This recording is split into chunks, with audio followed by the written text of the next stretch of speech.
So no more question, ma'am, sir? Wala na. Okay. No answer, no sir.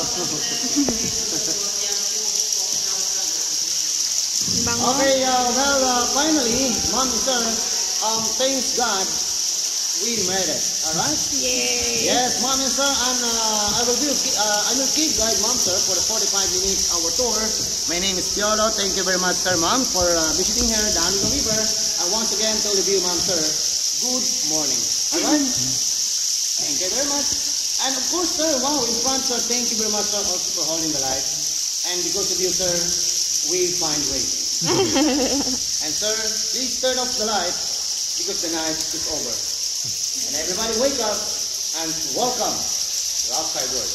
Good morning and congratulations. We are now the survivors. Yes. Congratulations. Eh? Good morning once again.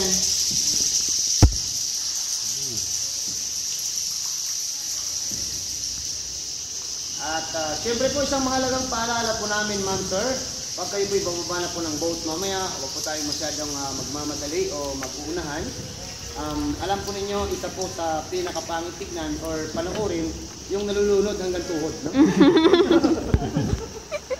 Opo, isang mahalagang paalala po natin yan sa bawat group po na bumababa.